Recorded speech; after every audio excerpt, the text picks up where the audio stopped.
Well, good morning, my fellow Canadians. Here we go again. I'd like to share a story that I heard years ago from a lady I used to talk to, an English lady. One of the saddest things I ever heard. She was a phone friend. We were talking. Now, I have to paraphrase. This is a long time ago. But her father was nearing the end of his days. And he told her he was actually ready to go. Essentially, what he told her was the England that he had fought and bled for, that he had watched his comrades die for, no longer existed. He lived in a country he didn't recognize, a country that was nothing at all like what he had put his life on the line for. And he was ready to go. Now, I don't know about you, but having served, being a son of a veteran, that disturbed me greatly and really broke my heart. Now, I think of my father, who's now gone, but this Canada, it's not the Canada he put his life on the line for in the skies over Europe. Tail gunner in a heavy bomber, life expectancy very short, and yet he managed to survive a tour. Won't get into that. It's not so much that Canada is changing. Change is necessary. A stagnant society is a dying society. Progress, change, it should change, but it should be wise change, good change. Definitely steered by people with some pragmatism, some practicality, not theorists, not academics, people who understand the real world. The 15-minute city. My first exposure to that, and I don't follow this that closely, was Katie Hopkins in Britain talking about Oxford, England, the 15-minute city and the restrictions that were involved in the 15-minute city. And I kind of laughed. I said, yeah, right. How stupid these Brits are. Then I find out, to my horror, Mississauga, Ontario, Calgary, Alberta. They're proposing this 15-minute city concept. If any of you have traveled in Europe, you know that you're not far from another town, another village, another hamlet, another city. This is Canada. We are not unaccustomed to traveling what to a European is unimaginable distances for a vacation. To drive 3 hours to a cottage is nothing. But to a lot of people in Europe, that would be an overnight.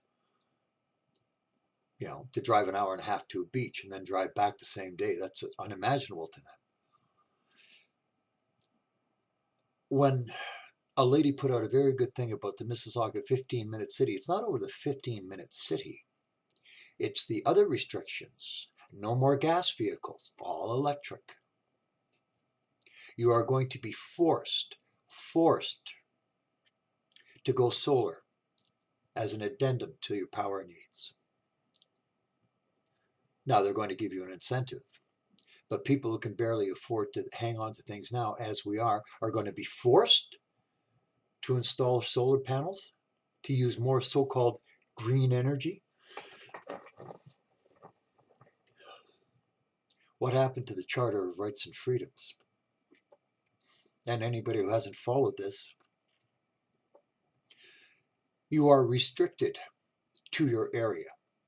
This is why they want the digital ID. They can shut off your car. They can track exactly where you are via your phone and via probably your personal identity chip.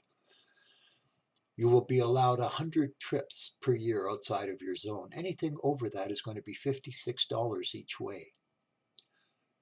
Right? So $56 to leave your zone, $56 to re-enter your zone.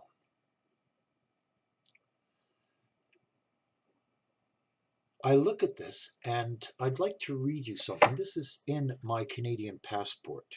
My Canadian passport all those whom it may concern to allow the bearer to pass freely without delay or hindrance. Do you understand?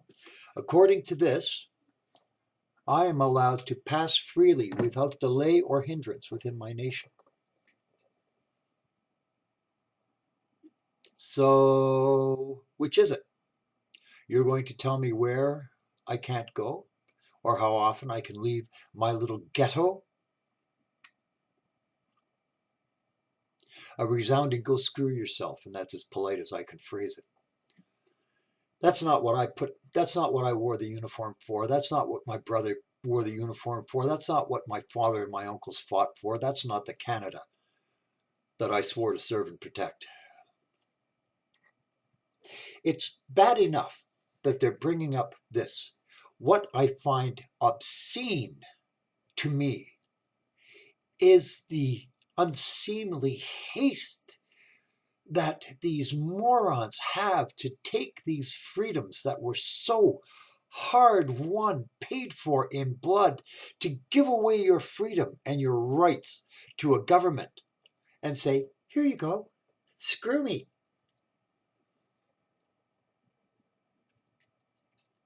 The inability to appreciate the consequences, as I said, with the digital currency, which they're trying to push now. Garage sales? Forget it. What about the underground economy, right? You've got a friend who's a carpenter, a bricklayer, a plumber, an electrician. You want him to come over and do a little work. So the guy's going to do, instead of, nothing for the tax man, okay, this would normally be $1,000 job, but I'm going to hit you $500 cash. Done. I save $500 and you get $500 in your pocket that RevCan doesn't know about. You have a garage sale. You're selling stuff. Not anymore. What are you going to have on your smartphone? You're going to have one of those swipe cards? Every transaction is going to have to be swiped? Cashless society? So the government can really keep an eye on exactly how much you've got, how much they can screw you for. And of course, with digital ID and cashless society, if you piss off the government or piss off CRA, they can freeze your account. All of a sudden you go to withdraw to make a purchase, to buy some groceries or make a payment on a bill. No, your account's frozen because you did something that ticked us off. That happened to a lady in Sweden. She talked about, I think it was Sweden, who talked about how she found her account frozen. Now, I don't know if you've ever had your account frozen for any reason, but this is the other thing. I went to the bank, this years back. I went to the bank just prior to Christmas, put in my debit card to take out some cash. My account was frozen. And I'm like, what the hell? Just before Christmas? Fortunately, I always keep a small cash reserve at home, which of course will be another thing that will be gone. And I contacted the branch. I said, what the hell's going on? And the guy was useless, the manager, but basically he said, well, is there a judgment against you? Have you run afoul of? No, none of that. Turns out it was an administrative error. Someone misentered one digit. And so my account got frozen by mistake. Now, again, I had access to cash. I had another account, another institution I could draw money from. With digital ID and digital currency, you don't have that option. So if someone makes an error inputting information, your account's frozen. Imagine you cannot buy groceries, you cannot pay a bill, you cannot gas up your car, all because someone screwed up and nothing to do with you. I'm an old fart. I still go out. I carry cash on me. I pay cash when I get my groceries. That's my little protest against the stupidity that's sweeping Canada. Oh, let's go cashless. Give away your freedom. Give away your rights. Morons. You freaking morons. No pragmatism, no practicality, no common sense. This is not the Canada, like I said, I swore to serve and protect. This idiocy, this stupidity among the woke crowd, people who have no real world experience, no common sense, There is no pragmatism, no practicality, no assessment of consequences. And is there no voice? Well, there are voices, a lot of them speaking up and saying, hell no, we won't go. We ain't going to play in your playground. No, no, no, no, no. But Calgary, Alberta, 15-minute city? What about the truckers who have to truck in the food? What about the tradespeople? A lot of tradespeople, you don't work in your own little ghetto, which is what it will be, is these little ghettos. You might have to travel an hour, 2 hours to your job site. Could be a 3, 4, 5 month project, big mega building project, and you've got to travel there daily. Hour, hour and a half. Then what? You're going to pay the fine? Your employer going to pay the fine because you have to go every day? Or is there going to be an exemption that you're going to have to apply for and wade through a bureaucracy? And that's the other thing. To administer all this, the government's going to have to create new bureaucracies. They're going to have to hire more civil servants. Like our bureaucracy is not so elephantine as it stands, that they've got to hire more civil servants. By the time this garbage is administered, you're going to have half the country is going to work for the government, and the other half of the country is going to work to pay them through their taxes. Watch your taxes go up too, by the way, because they're going to need more revenue. This is not my Canada. Poilievre's got it right when he says Canada is broken, and it is broken. Thanks to Trudeau and the other liberal elitists and the moronic academics. So if you've got a brain, or if you at least appreciate your right to freedom,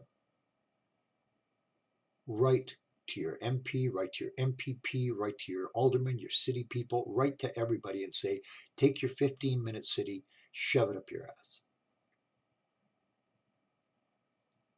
And I'm not going to adhere to this. I did a post a long time ago, Civil War, that we're heading for a civil war. There's going to be a civil war, I think, in this country, where you're going to push, like I said, pragmatists, realists, people who actually have some brains, are going to get pushed to the point by these moronic woke morons, where it's going to explode into violence, where the government's going to send the authorities in to enforce some of this stupidity, and people are going to resist, and people are going to get hurt, and people are going to die, because there's a lot of us out there, not just me, a lot of us out there, says you are not stripping me of my freedoms and my rights. My background's Eastern European. I have a lot of friends who grew up in Eastern Europe.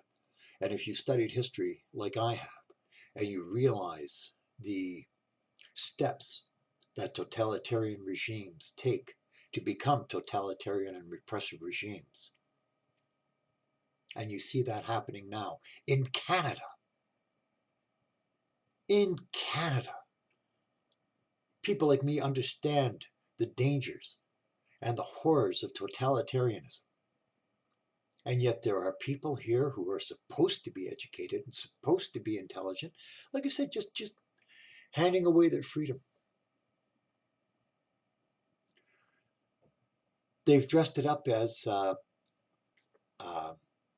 climate responsibility, to reduce the carbon footprint. We're doing this for the planet. That's the same bullshit they use for the disarmament agenda, saying that it's for public safety. That's not for public safety. It's for their safety, because a disarmed population is a compliant population. And if you don't think I'm right, ask Hitler, ask Stalin, ask Mao, ask the Ayatollahs. Once you've disarmed the population, you can do whatever the hell you want with them, and without fear of resistance. So it's coming, people.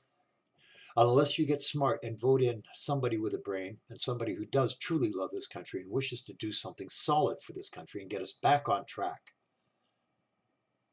be prepared to become a sheeple. How sad. I never thought I'd live to see the day that this would happen to my Canada, and I fully empathize with that old British veteran. This is not my Canada. what these people propose is not something that I want to see in my Canada. And anybody who does, you're an idiot. Sorry about the rant, but there you have it. Have a good day.